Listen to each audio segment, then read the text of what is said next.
La RDC doit attendre une année de plus pour se procurer de matériel d'armement sans la notification au préalable. Une résolution prise jeudi lors de la réunion du Conseil de sécurité des Nations Unies sur la situation sécuritaire de la République démocratique du Congo. Une décision qui n'a pas été appuyée par 3 pays africains ainsi que la Russie et la Chine. Ces pays ont marqué leur opposition au texte rédigé par la France en s'abstenant. Ce régime de sanctions imposé à Kinshasa oblige le pays à des notifications préalables à l'acquisition des matériels d'armement jugés bureaucratiques par ses détracteurs.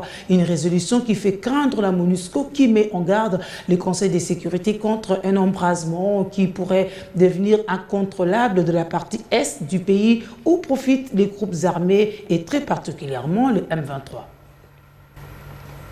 L'intensification des attaques du M23 et les tensions régionales qui en ont découlé ont malheureusement remis en cause la dynamique positive enregistrée au cours des dernières années entre la République démocratique du Congo et le Rwanda.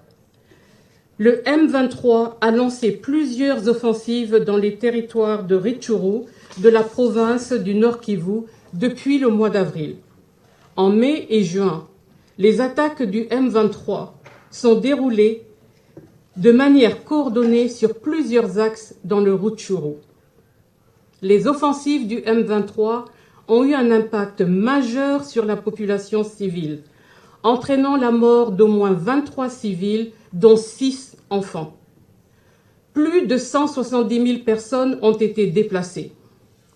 Alors que certains ont trouvé refuge grâce à l'hospitalité des familles d'accueil, les abris communautaires construits par des partenaires humanitaires sont devenus surpeuplés, tout comme les écoles, les stades et les autres espaces collectifs dans lesquels étaient abritées d'autres personnes déplacées.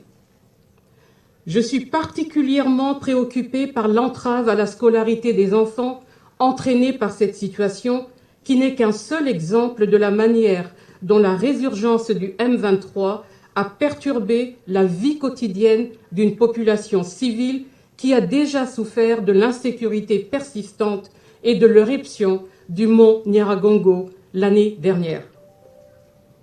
Dans ce contexte, la réponse robuste et proactive de la MONUSCO, agissant conformément à son mandat et dans le strict respect de la politique de diligence voulue en matière de droits de l'homme, a empêché le M23 de menacer la ville de Goma et d'autres localités situées le long de la route nationale 2.